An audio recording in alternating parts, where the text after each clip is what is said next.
सुसमाचार उसका 24वां अध्याय। सभी जन बहुत ध्यान से सुनना। 30 से 35 मिनट में बात करूंगा, उसके दरमियान आप अपने ध्यान को केंद्रित रखें परमेश्वर के वचन के लिए। ये सोने की जगह नहीं है, ये जागने की जगह है। हालेलुया। ये सोने वाली जगह नहीं है। इसमें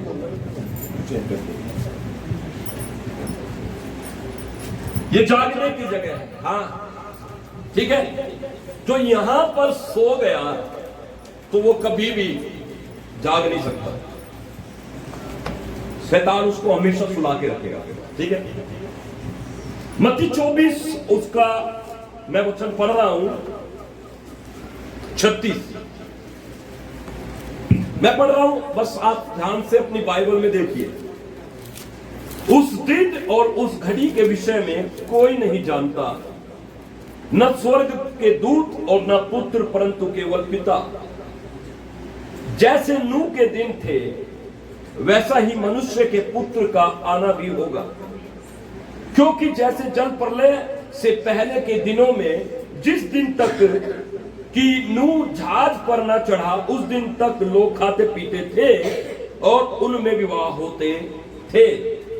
और जब तक जल प्रलय आकर उन सबको बहा न ले गया, तब तक उनको कुछ भी मालूम न पड़ा। वैसे ही मनुष्य के पुत्र का आना भी होगा। उस समय 2 जन खेत में होंगे, एक ले लिया जाएगा और दूसरा छोड़ दिया जाएगा। 2 स्त्रियां चक्की पीसती रहेगी, एक ले ली जाएगी और दूसरी छोड़ दी जाएगी।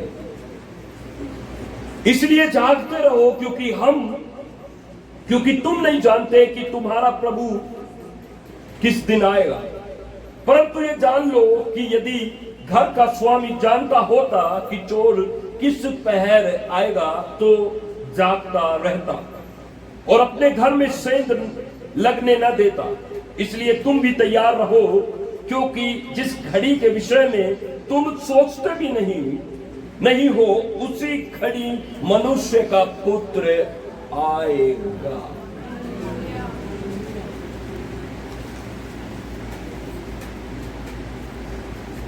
प्रभु के पीछे चलने वाले लोगों ने प्रभु से पूछा, प्रभु आपकी दोबारा वापसी कब होगी? आप कब वापस आएंगे अपनी बादशाहत में, अपनी ग्लोरी में, अपनी महिमा में?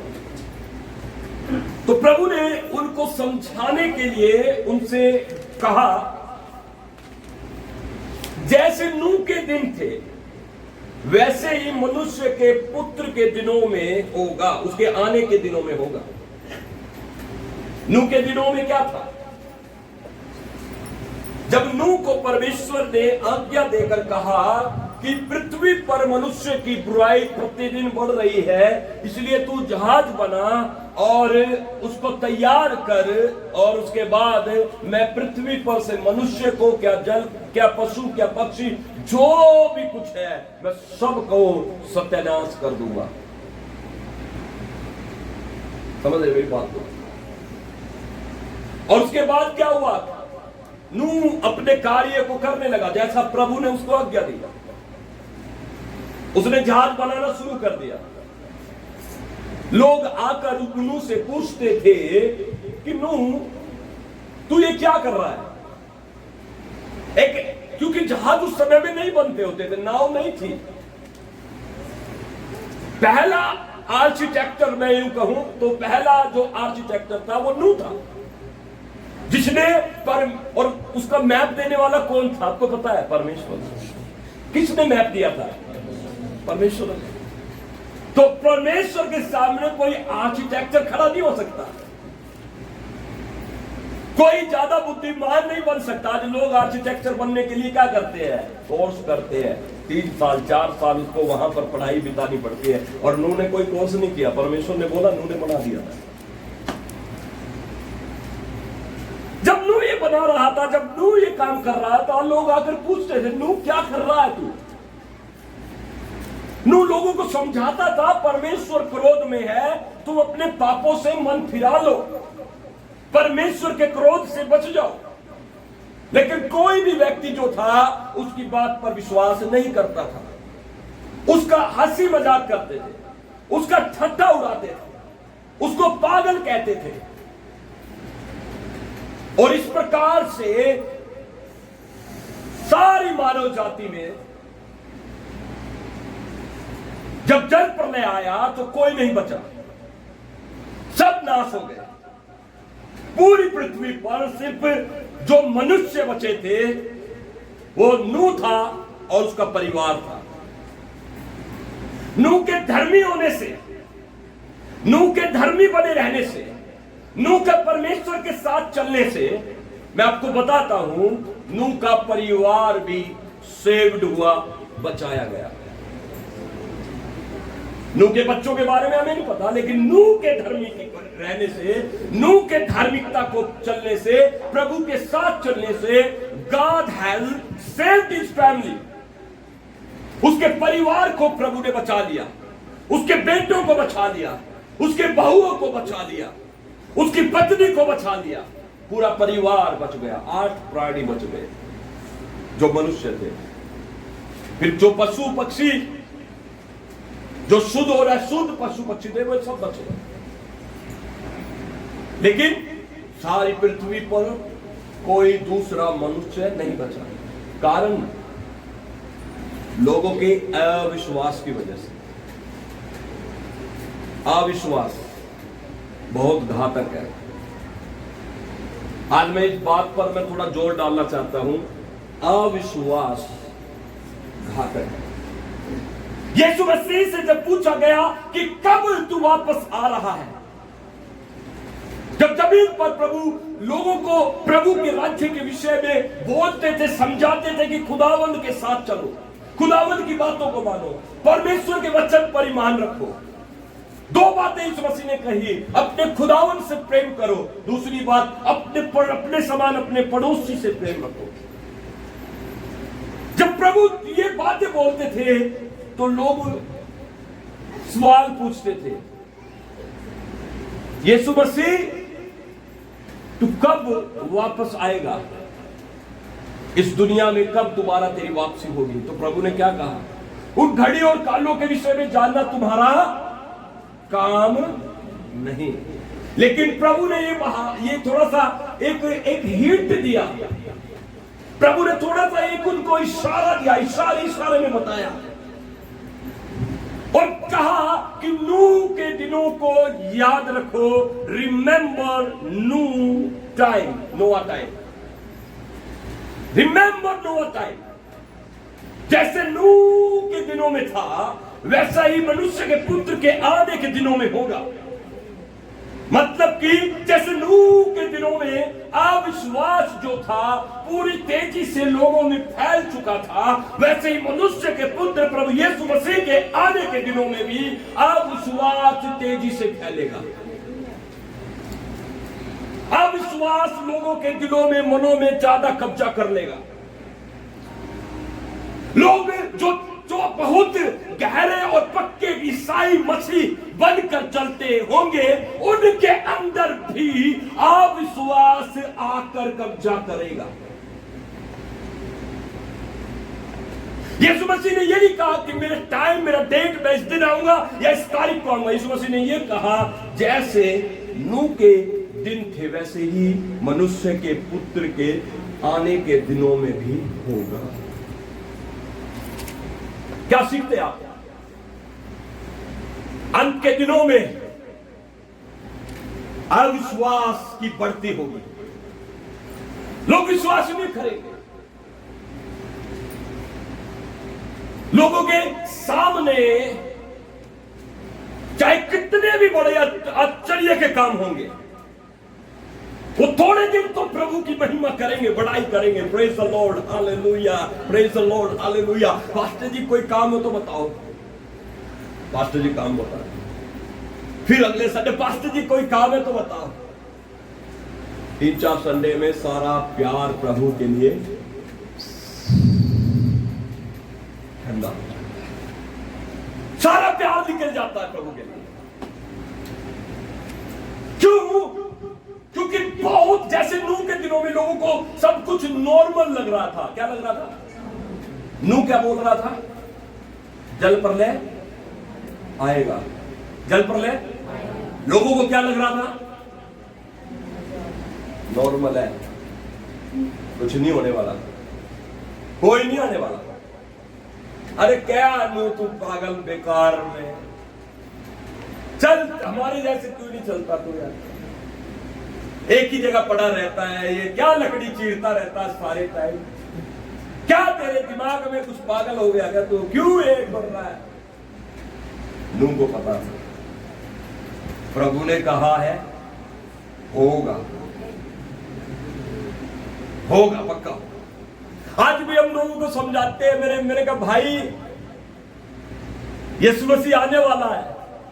अरे क्या यार, वही फिर तो घिसी पिटी बातें करता है मेरे साथ, नहीं बात कर।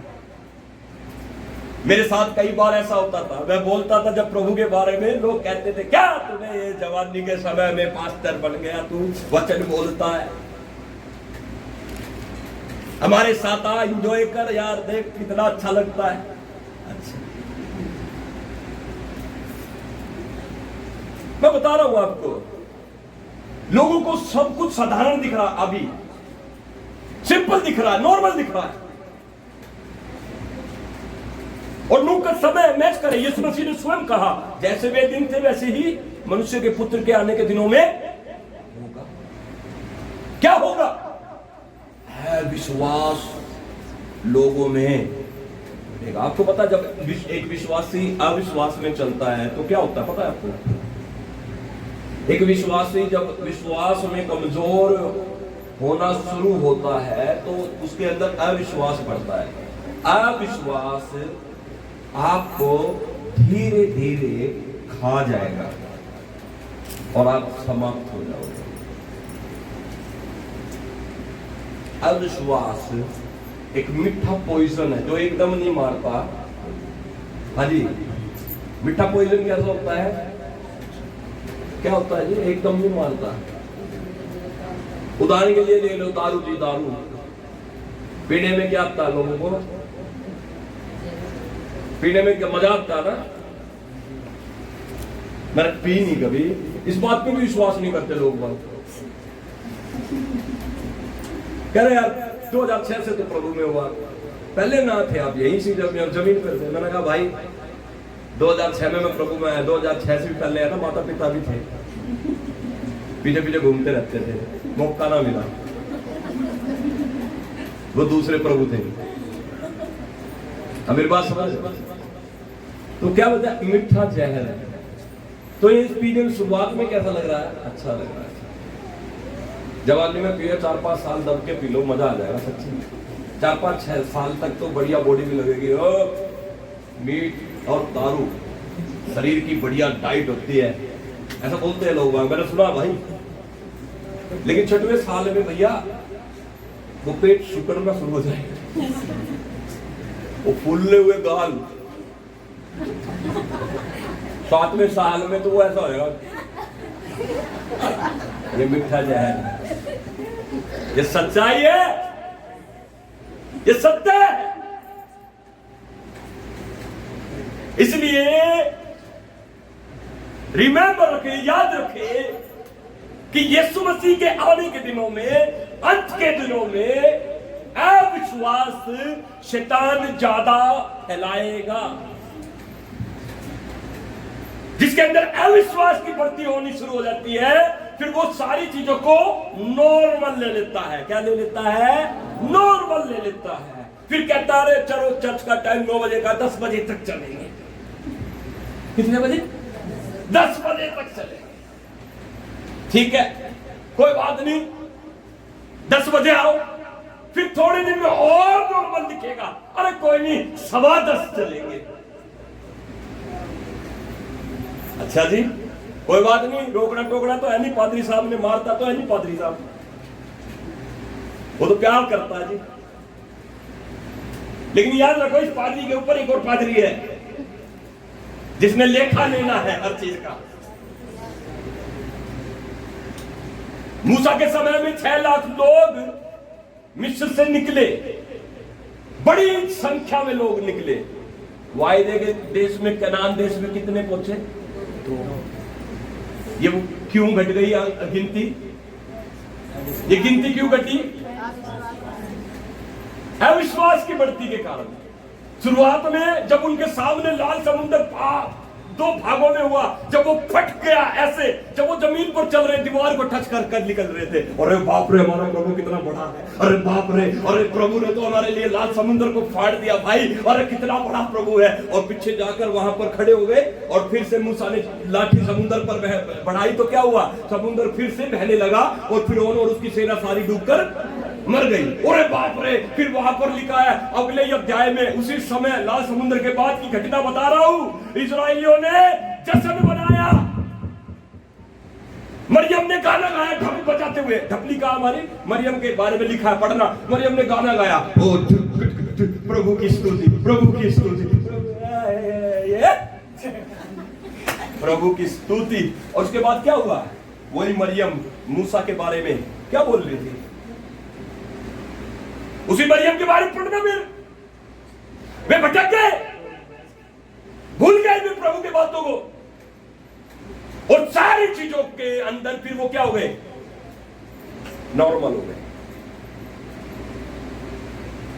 जब मिस्र से निकले, जब डरते थे प्रभु से, जब मिस्र में महामारियां फैली, डरते थे प्रभु से, 10 बीमारी आई, डरते थे, 10 विपत्ति आई, डरते थे। लाल समुद्र पार होने के बाद उनकी चर्चा पढ़ो,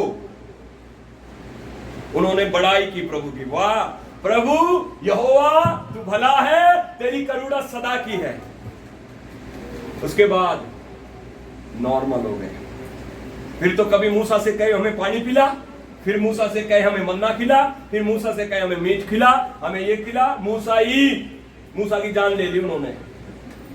पता है वो एक बड़ा लीडर होकर भी, आपको पता है वो कैनान देश नहीं पहुंच पाया। आपको पता है उसका कारण क्या था? भीड़। भीड़ ने पागल कर दिया भाई।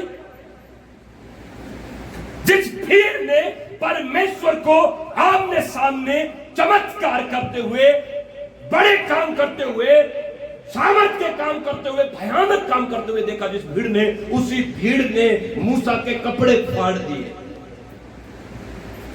और गुस्से में उसने बहुत सारी बात बोल दी। परमेश्वर कहता था इनको पानी पिला दे और चट्टान पर मार, उसमें से क्या निकलेगा? फिर परमेश्वर के पास फिर वे जाए, कहते फिर थोड़ा आगे चलने के बाद फिर कहते मूसा पानी पिला, पानी पिला। फिर परमेश्वर ने मूसा से कहा चट्टान से बोल, उसमें से पानी निकलेगा। उस समय भी गुस्से में दिमाग तो खराब था मूसा का, उसने ठाकर 2 बार पत्थर पे मार दिया। उसी बात पर परमेश्वर ने पकड़ा, लो मूसा आर यू क्रेजी, तू पागल हो गया, मेरी बात नहीं सुन रहा यार तू। मूसा क्या कह रहे, भीड़ इतनी पीछे लग गई। तो पादरी का भी दिमाग है, कर देते हैं भीड़। हर बार समझाते हैं भाई प्रभु के वचन में गंभीरता से चलो भाई, जब खाना बनता है तो भाई बिल्कुल डिस्टर्ब ना करो। पास मनुष्य में धीरे धीरे धीरे धीरे करके बढ़ जाता है। जब कितने भी बड़े काम देखे, इस्राएलियों से बड़े काम किसी ने भी नहीं देखे। देखे थे? देखे नहीं देखे। कितने लोग गए? यहोशू और कालेब, 2 लोग, नई पीढ़ी के कितने लोग गए? 2 लोग गए थे जो वहां से मिस्र से लेकर कैनान तक जिंदा थे। वे कितने थे? बीच में बहुत सारी जनरेशन थी उनकी, बीच में बहुत सारे मतलब पुराने लोगों की जनरेशन, बच्चे बाल बच्चे थे, वे भी गए थे। लेकिन नए लोग, पुराने लोगों में कितने थे जो मिस्र से कैनान तक की यात्रा पूरी कर पाए? कितने? बहुत दुख की बात है यार। तो कभी अविश्वास की बढ़ती मत होने दे। अविश्वास बढ़ रहा है तो इसका चिन्ह, इसका संकेत ये है कि हम अंत के दिनों में जी रहे हैं और प्रभु यीशु मसीह के आना बहुत जल्दी निकट है। अब आमीन नहीं बोलोगे?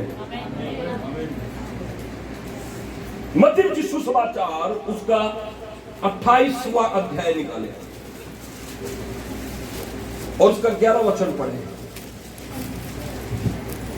अब यहां भी सुन लो, ये क्या था यहाँ की घटना। पिछले सप्ताह क्या था?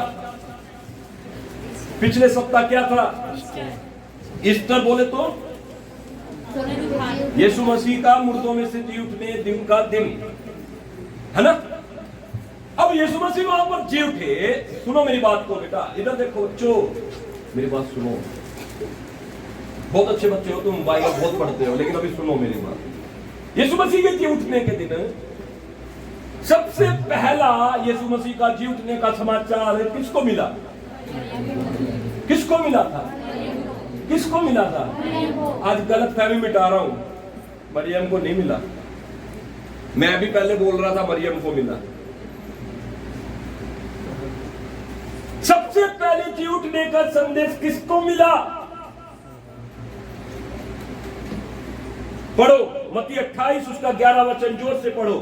वे जा ही रही थी, मरियम और जो लोग थे वे जा ही रहे थे कि पैरवों में से कुछ ने, ये जो पहरवे थे कब्र पर, जो वहां की निगहबानी करने के लिए सिपाही खड़े किए थे, वो पहरवे, हाँ, पैरवों में से कुछ ने नगर में आकर पूरा हाल प्रधान याजकों से कह सुनाया। पहरवों ने सबसे पहले यीशु मसीह के जी उठने का संदेश पाया था। मेरी तरफ देखो, कब्र पर कौन था?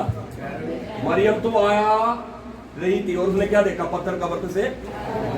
इससे पहले वहां पर कुछ हो चुका था, भूकंप आ चुका था, स्वर्गदूत आ चुका था, स्वर्गदूत ने पैरवों को लात मार दी थी, या सुनो, सबको पता चल गया था, है ना। तो पैरवों ने पता चल गया था कि क्या हो गया था, यीशु मसीह मुर्दों में से जीवित हो गया। लेकिन पैरवों ने अपनी ड्यूटी नहीं की। पैरवों ने अपने कार्य को अच्छी ईमानदारी और सत्य निष्ठा के साथ नहीं की। देखो उनके सामने कितना बड़ा मिरेकल हुआ। एक व्यक्ति शुक्रवार को मरा, क्रूस पर मरा, बेरहमी से मरा, दर्दनाक मौत में मरा, और उसको देखने के बावजूद भी जो वो व्यक्ति जिसका कब्र पर वो पहरा दे रहे थे, वहां पर भी डोल हुआ, वहां पर स्वर्गदूत आया और पत्थर अपने आप लुढ़क गया और उस कब्र में से यीशु मसीह जीवित हो गया। और पैर वे कांप रहे थे, डर रहे थे, हो क्या रहा है। और डर कर, कांपते हुए, डरते हुए, थरथराते हुए, सब कुछ देखकर वो कहां पर गए? नगर में प्रधान याजकों के पास। किसके पास गए? नगर में जिन्होंने यीशु को सूली पर बेधा, जिन्होंने यीशु को सूली पर मारा, उनके पास जाकर उन्होंने सच्चाई को देखकर सच्चाई को स्वीकार नहीं किया। अपने हृदय को, अपनी आंख को, अपने मुंह को उन्होंने बंद रखा और चुपचाप परमेश्वर से पंगा ले रहे हैं। किससे पंगा लिया? पैरवों ने। जाना कहां था उन्होंने? नगर में जाना था, लेकिन कहां गए? प्रधान याजकों के पास, जिन्होंने मारा, अगेंस्ट पार्टी, एनिमी, शत्रु यीशु मसीह के, है ना। लेकिन नगर में जाकर उनको क्या होना चाहिए था? टोपी भी फेंक देनी चाहिए थी, वर्दी भी दे देनी चाहिए थी। भाई अब मैं यीशु का विरोधी नहीं हूं, अब मैं यीशु मसीह का हो गया हूं, क्योंकि वो मुर्दों में से जी उठा। भाई ये क्या था? उन्होंने सुना नहीं था यीशु जी उठा है। उन्होंने, बोलो, उन्होंने सुना नहीं था। हम अब सुन रहे हैं, हम तो सुन रहे हैं, लेकिन जो पैरवे थे उन्होंने सुना नहीं, उन्होंने। तो उनको क्या करना चाहिए? ज्यादा विश्वास ज्यादा करना चाहिए था, और उन्हें अपने जीवन को प्रभु को दे देना चाहिए था। लेकिन फिर भी दुनियावी लोगों के पास जाकर उन्होंने ये सारा हाल सुनाया। 12-11 पढ़ो भाई, क्या लिखा? 11 में पढ़ो, देखो बाइबल में। हाँ जी। वे जा ही रही थी, हाँ, कि पैरवों में से कुछ ने, हाँ, नगर में आकर पूरा हाल प्रधान याजकों से कह सुनाया। बोलो पूरा। पूरा पूरा मतलब समझ रहे हो? पूरा हाल मतलब जो वहां पर हुआ, एग्जैक्ट हुआ, समाचार तो दिया सही सच्चा, कि भाई देख ऐसा है, हमने ऐसा देखा, हम तो कांप गए थे, मर गए थे। भाई तू बता, सोनू तू बता, हम दोनों वहां खड़े थे, अरे कपिल तू बता क्या हुआ था। उन्होंने पूरा हाल सुनाया, पूरा हाल। यीशु मसीह जी उठा भाई, यीशु मसीह, यीशु मसीह, यीशु मसीह।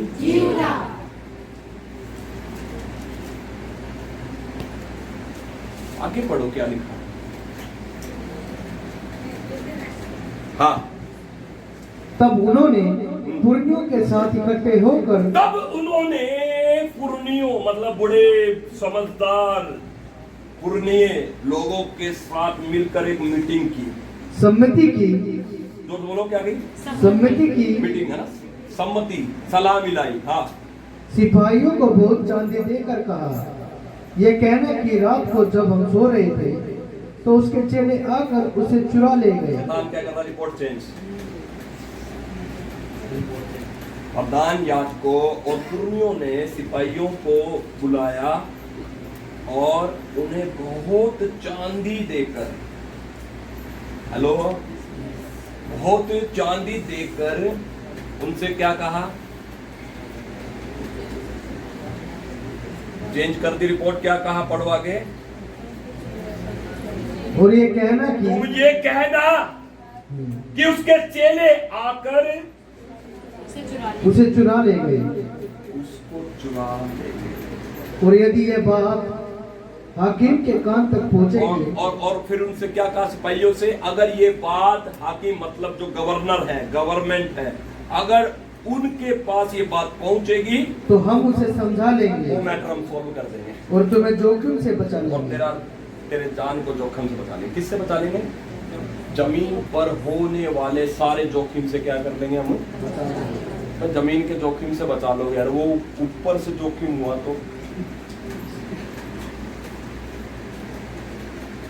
लिसन, एक बात सुनो ध्यान से। सच्चाई किसी बहुत विद्वान व्यक्ति के कहा हुआ शब्द है। सच्चाई को खरीद लो, जोर से बोलो।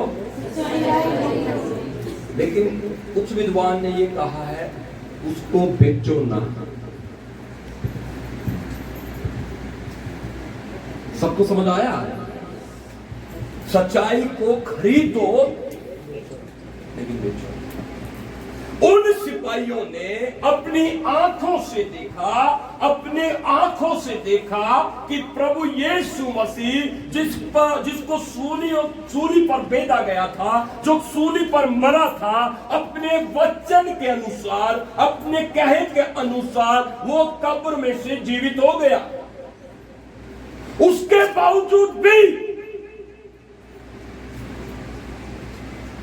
उसके बेचने वाले लोगों के पास जाकर और समाचार सुनाया, सब कुछ बताया और कहा इस खबर को बदल दो, इसको चेंज करो।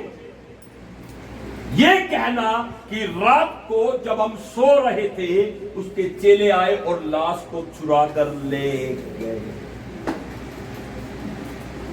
उन्होंने अपनी सच्चाई बेच दी। जो अधिकार प्रभु ने उन पहरुओं को दिया था, जो सौभाग्य उन पहरुओं को प्राप्त हुआ था, जो काम उन पहरुओं को करना चाहिए था, उन्होंने वो नहीं किया। उसके बाद वहां पर वो काम किसने किया? जोर से बोलो, समझ रहे हैं? अगर आप खड़े नहीं होंगे, अगर आप प्रभु के राज्य के लिए अपने आप को तैयार नहीं करेंगे, अगर आप ईमानदार नहीं होंगे, अगर आप प्रभु के प्रति सच्चाई से नहीं चलेंगे, याद रखिए आपके पीछे और भी बहुत लोग प्रभु लेकर आ रहा लाइन में खड़े हैं जो सेवा करने के लिए तैयार है। वो अनुग्रह उन सिपाहियों को दिया गया था, वो अनुग्रह फर्स्ट विटनेस बनने का। आमीन, हालेलुया, हालेलुया। वो फर्स्ट विटनेस हो सकते थे यीशु मसीह के जी उठने के समय में, यस और नो? फर्स्ट विटनेस हो सकते थे, लेकिन उस गवाहियों को, उस अनुग्रह को उन्होंने फिर चांदी से बेच दिया और अपने मुंह को बंद रखा। यशाया नबी की एक भविष्यवाणी याद आ रही है मुझे, आप पढ़ेंगे तो यशाया नबी की एक भविष्यवाणी है।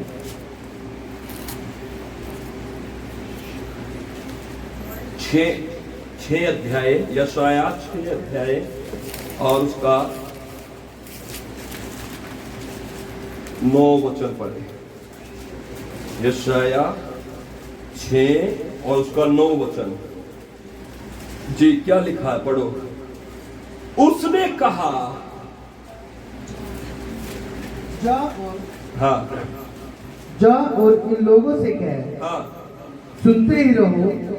यशाया ने कुछ भविष्यवाणी की थी और कहा था सुनते ही रहो परंतु ना समझो, परंतु ना समझो, देखते ही रहो देखते ही रहोगे परंतु ना बूझो। परंतु कभी उसको समझ नहीं पाओगे।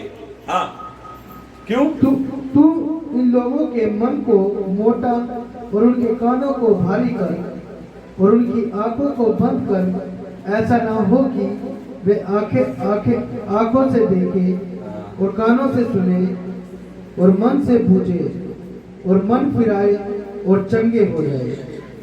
तब शैतान नहीं चाहता लोग अपनी आंखें खोले, शैतान नहीं चाहता कि लोग अपने कान खोले, शैतान नहीं चाहता कि लोग सच्चाई की तरफ अपने आप को मोड़ कर वापस लाए। क्यों? क्योंकि पता है जिस दिन इनकी आंख खुल गई, कान खुल गए, जिस दिन ये देखने लगे, शैतान को पता है उस दिन इनके लिए छुटकारे होने शुरू हो जाएंगे।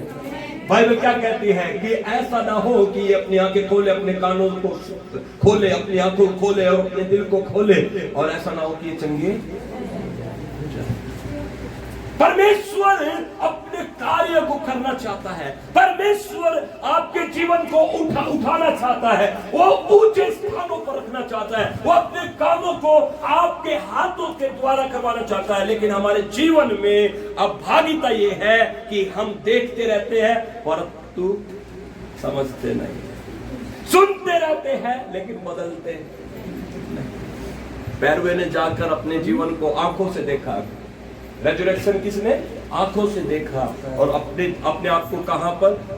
याजकों, प्रधान याजकों और हाकिमों के हाथ में अपने आप को बेच दिया, सच्चाई को बेच दिया। एक समय था जब यहूदा इस्करियोती जो यीशु का चेला था, यीशु के चेले ने क्या किया? यीशु मसीह को बेच दिया। भैया, ये जो अपने जीवन को बेचने वाले लोग हैं ना, ये बड़े घातक होते हैं। याद रखो, प्रभु ने जीवन आपको अनुग्रह से दिया है, आप सच्चाई के पुत्र हैं, आपको प्रभु ने सच्चाई के पुत्र बनाकर इस जमीन पर भेजा है, दीपक बनाकर आपको इस जमीन पर भेजा है। अपनी रोशनी को जगा कर रखे इसके नाम में, कोई भी चीज को अपने सामने न आने दे। हालेलुया। कोई भी अविश्वास की पंक्ति को अपने जीवन में समाने न दे। हालेलुया। तो सके परमेश्वर मेरे हर एक कमजोर करों को आज मुझसे दूर कर दे, जो बड़े परमेश्वर मेरी हर एक कमजोरियों को दूर कर दे। आमीन। आपको पता, शैतान एक गेमर है, शैतान गेमर है। शैतान को पता है आपके अंदर कैसे वो काम कर सकता है।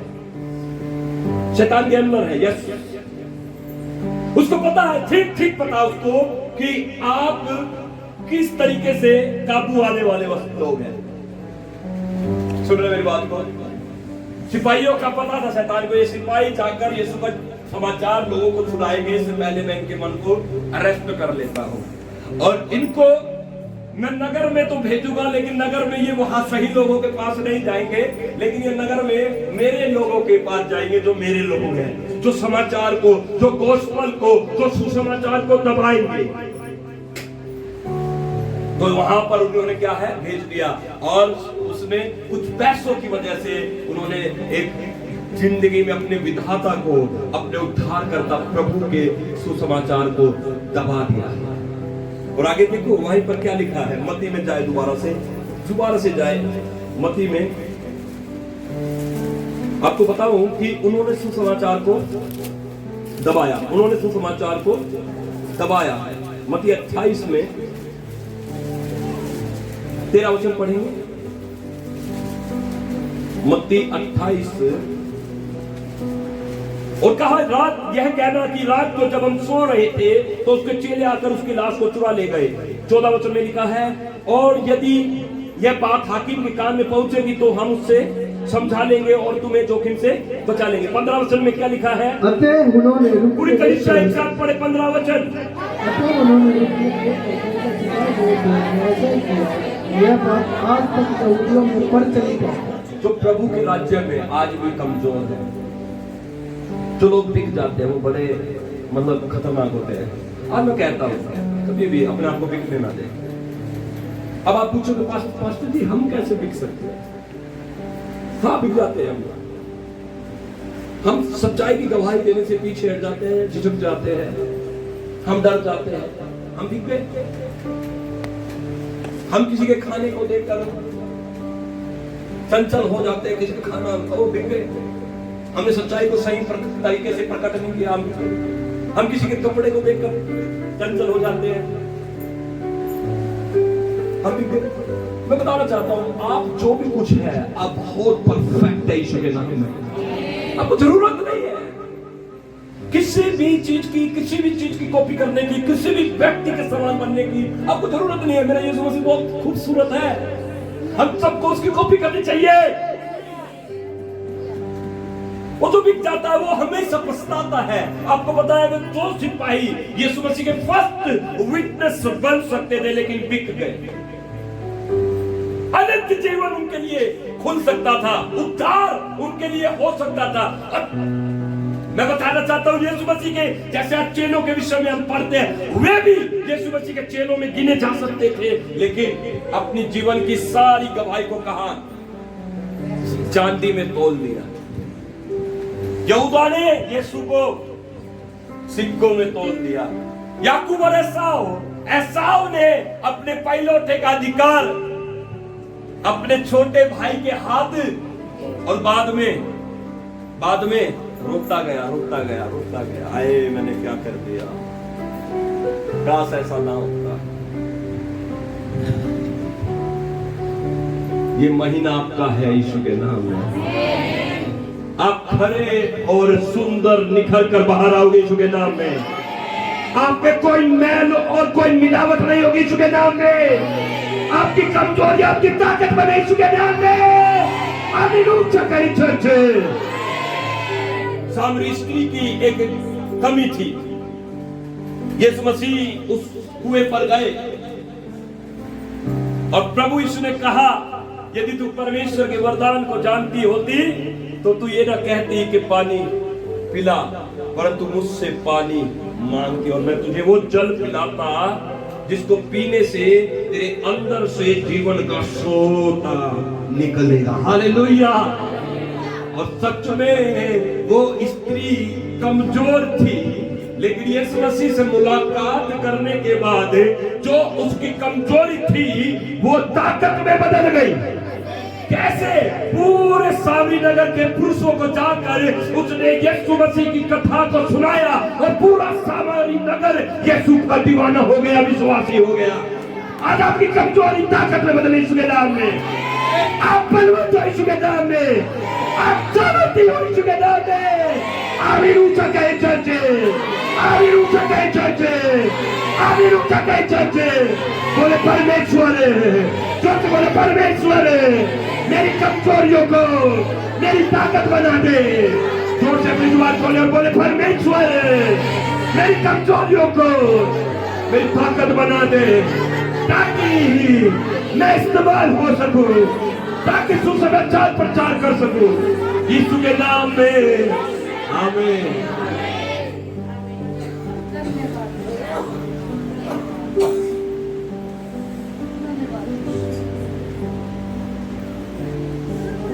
देखो कितनी घातक बात हुई, यहूदियों के लिए कितनी घातक बात हुई। 15 वचन में क्या लिखा है?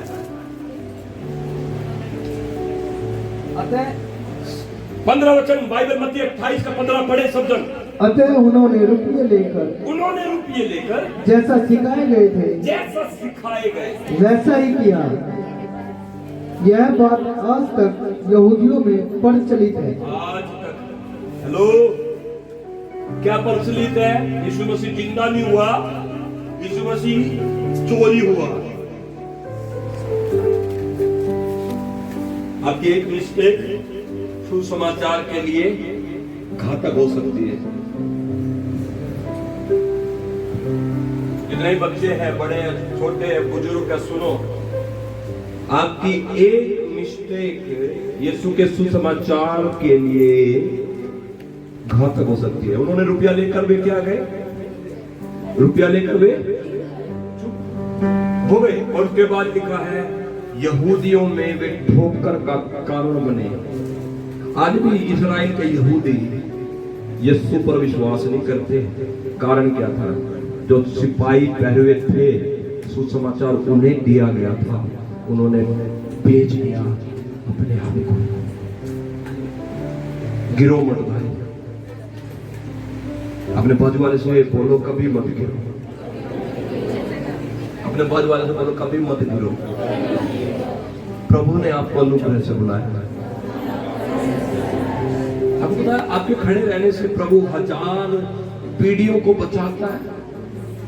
निर्गमन में लिखा है, जो मुझसे प्रेम करते हैं मैं उन हजारों पर करुणा करता हूं।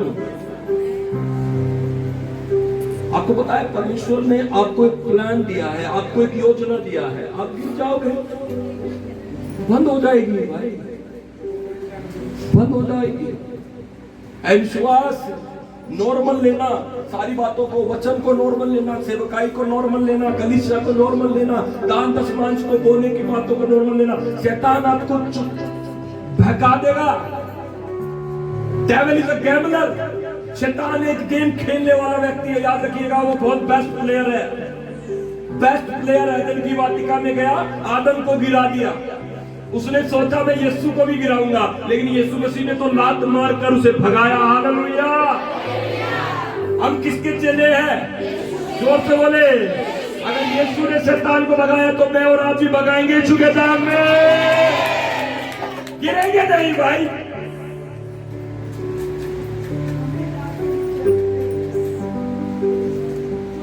यहूदा ने बेच दिया अपने आप को, प्रभु उसको बचाना चाह रहा था, सिपाहियों ने बेच दिया, एसाव ने बेच दिया। ये बेचना बहुत गंदा है।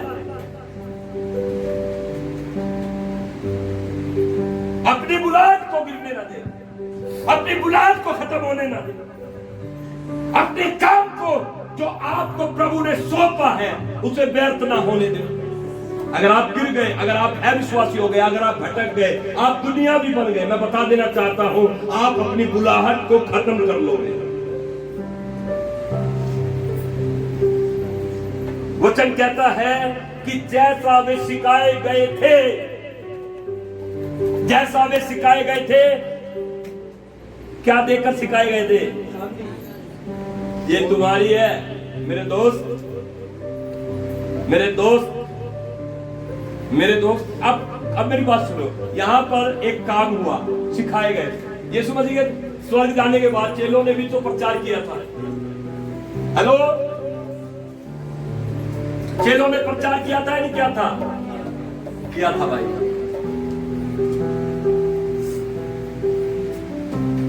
चेलों ने प्रचार किया था और चेलों को भी पकड़ा था।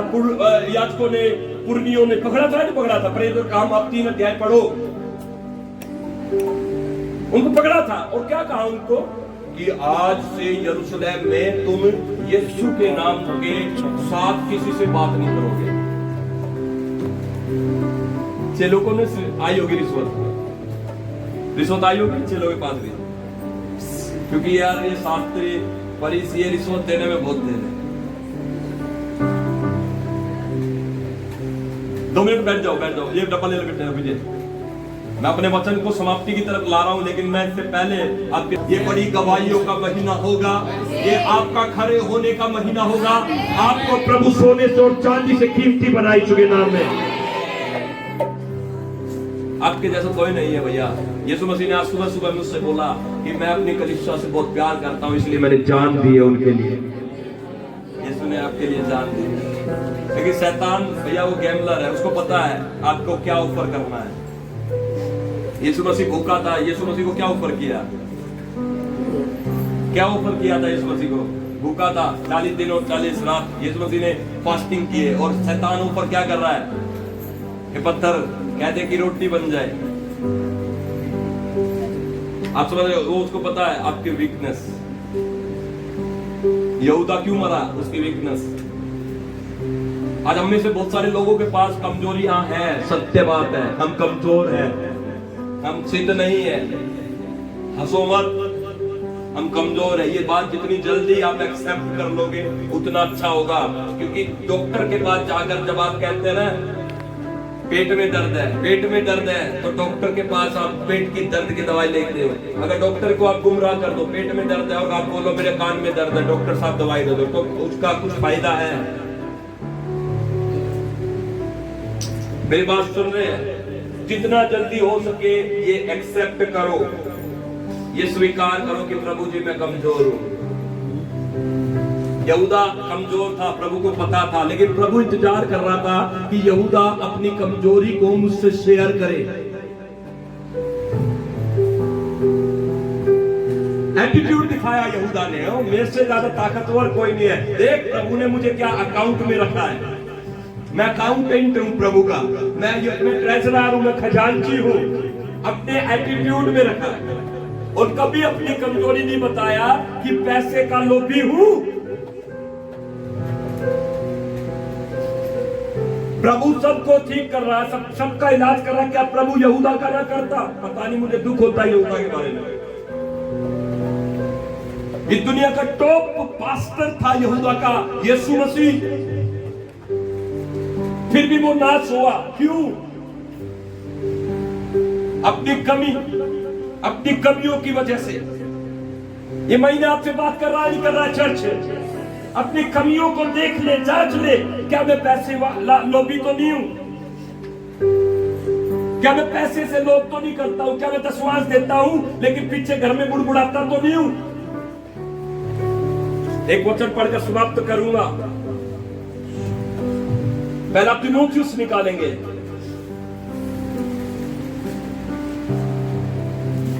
मैं कलीसिया आपको बढ़ता हुआ देख रहा हूं यीशु के नाम में। आपकी कमियों को प्रभु आज चेंज करके आपकी कमियों को मजबूतियों में बदल रहा है। आमीन। पहला तीमुथियुस 6 का 10 वचन पढ़िएगा। क्योंकि रुपए का लोभ सब प्रकार की बुराइयों की जड़ है। देखिए लिखा है रुपयों का लोभ, पैसे का लोभ। पैसा बुराई की जड़ नहीं है। मेरी बात से सहमत है? पैसा बुराई की जड़ है?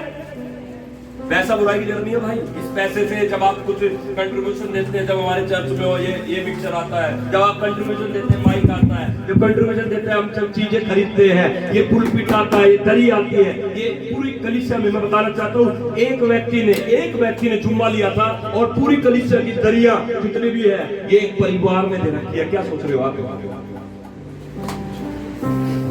ये ऐसे पूरी कलीसिया नहीं दे रही थी इसको, पूरी कलीसिया के अंदर एक ही परिवार ने ये एसी दिया था। आपको पता है पैसा बुरा नहीं है भाई। पैसा परमेश्वर के राज्य के अंदर बहुत काम करता है, बहुत काम करता है। ये देख रहे वॉलपेपर लगाया था, ये एक ही व्यक्ति ने कलीसिया में खड़े होकर कहा पास्टर जी मैं लगवा देता। कौन कहता पैसा बुरा है? मैं बहुत मारूंगा उसको। पैसा बुरा नहीं है। Money is not your enemy, money is not evil. मैं तो प्रार्थना करता हूं दिन रात हमारी कलीसिया के प्रत्येक व्यक्ति के पास 4 व्हीलर कार हो यीशु के नाम में। अरे विश्वास से स्वीकार हो यीशु के नाम में। क्योंकि 4 व्हीलर जब आपके पास होगी भैया, रोज हर हफ्ते में एक गाड़ी चेंज करके अलग अलग गाड़ी में प्रचार करने जाऊंगा यीशु के नाम में। ताली बजाकर सेलिब्रेट करें। याद रखें जो चीज प्रभु ने आपको दी है वो चीज प्रभु के काम के लिए यूज करो, नहीं तो एक गाड़ी के बाद दूसरी आएगी नहीं जिंदगी भर में, चाहे कितने भी अमीर हो जाओ, एक के बाद नहीं आएगी। हन्ना ने एक आशीष मांगी, प्रभु मुझे एक क्या दे? एक पुत्र दे दे। हन्ना ने प्रार्थना करी, आशीष मांगी, क्या मांगा? और तू मुझे दे, मैं तुझे उसे वापस, तू मुझे दे, मैं उसे तुझे वापस। और हन्ना ने क्या किया? पुत्र हुआ, दूध छुड़ाया, बच्चे को लाकर चुपचाप बिना किसी वाद विवाद के उसे मंदिर में लाकर जो एली याजक था उसके हाथ में सौंप दिया कि ये मेरा पुत्र है, परमेश्वर ने मुझे दिया, मेरी मन्नत के अनुसार मैं आज इसे परमेश्वर को वापस देती हूँ। हन्ना, बाइबल बताती है जो हन्ना बांझ कहलाती थी उसको 7 और हुए। Oh my God, clap for Jesus.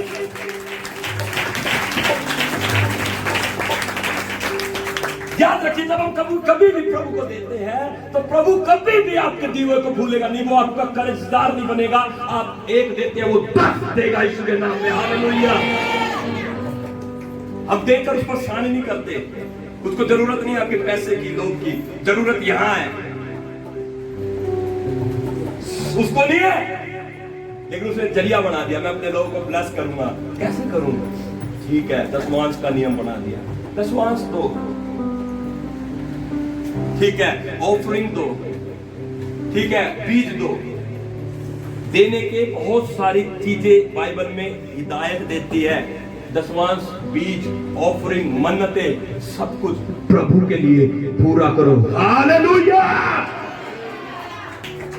लोग सोचते हैं मैं 10वांश दे रहा हूं, मैं बहुत बड़ा तीर चला रहा हूं। लोग ऐसे भी यहां बैठे कलीसिया में 10वांश के बाद बीज भी देते हैं, बीज के बाद मन्नतें भी देते हैं, मन्नत के बाद ऑफरिंग भी देते हैं, ऑफरिंग के बाद जीवन भी देते हैं, जीवन के बाद अपने आप को यूज करते हैं सेवा के लिए, और ये सबसे बड़ी ऑफरिंग। हालेलुया। अपने आप को दे दो भाई। एक काम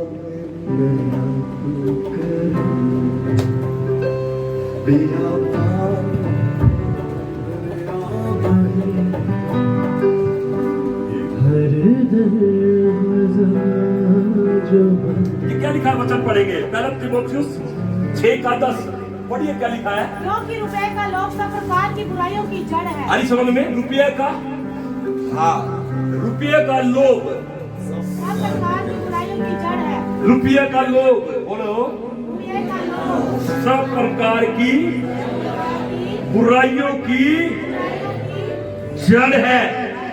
हाँ, फिर आगे, जिससे प्राप्त करने का प्रयत्न करते हुए बहुतों ने विश्वास से भटक गए, अपने आप को नाना प्रकार के दुखों में छलनी बनाया।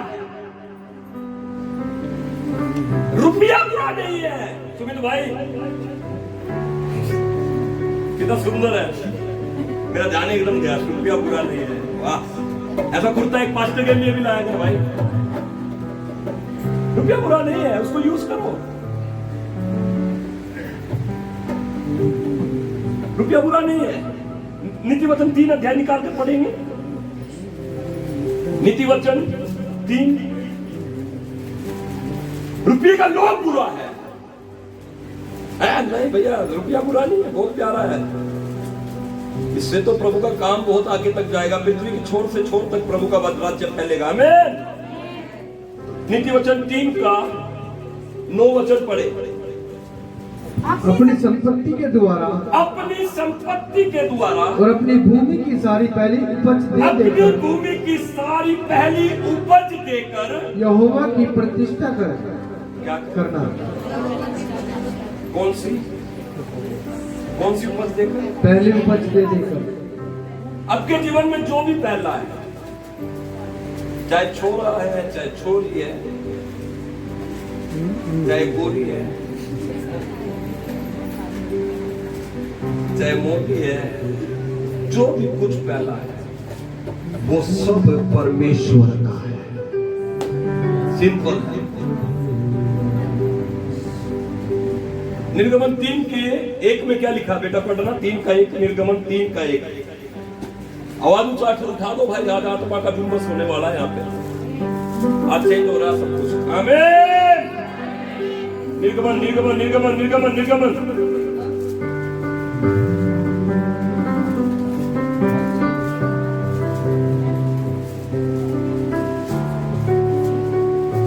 अपने सूत्र तेरा निर्गमन 13 का 1 पढ़ रहा हूं, सब जाओ। निर्गमन 13 का 1।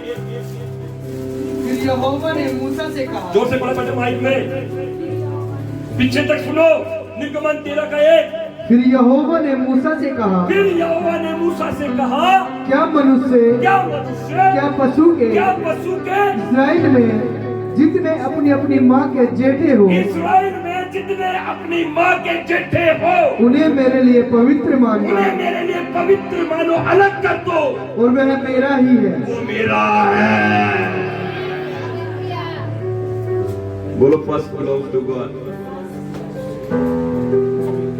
बाइबल कहती है इस्राएल में जितने जेठा है, जो भी जेठा है, जेठा मतलब पेठा नहीं है, फर्स्ट। जेठा मतलब फर्स्ट बिलोंग्स टू गॉड। आपको पता है जब इस्राएलियों की यात्रा मिस्र से शुरू होकर कनान तक की थी, और कनान में घुसते ही इस्राएलियों ने पहला अपना कब्जा एक नगर पर किया था जिसको यरीहो कहते हैं। कितने लोग जानते हैं यरीहो? परमेश्वर की हुक्म था कि यरीहो के नगर को मैं तुम्हें देता हूं, उसमें जाकर उसकी सब वस्तुओं को फूंक देना, उसके घरों को फूंक देना, उसके अंदर की सब वस्तुओं को जला देना, सिर्फ सोने चांदी पीतल की जो चीजें हैं वो मेरे लिए उठा लेना और उसे मंदिर में अर्पण कर देना। और फिर यहोशू ने यरीहो नगर को लिया। उसके बाद क्या हुआ? जब दीवार गिरी गई, दीवार पर खड़े होकर यहोशू ने क्या कहा था? अब जो इस दीवार को खड़ा करेगा उसका जेठा मरेगा, उसके बाद जो इसके फाटक लगाएगा उसका छोटा मरेगा। आपको पता उस नगर में बसने का आज्ञा नहीं था। वो नगर यरीहो दिया था, उसमें बसने के लिए नहीं बोला था परमेश्वर ने। आपको पता वो खाली करने के लिए बोला था, फूंकने के लिए बोला था, नष्ट करने के लिए बोला था। इतना सुंदर नगर, उसमें बस नहीं सकता कोई। आपको पता क्यों? क्योंकि वो इस्राएलियों की पहली जीत थी और उसके ऊपर किसी का हक नहीं था, परमेश्वर का हक था।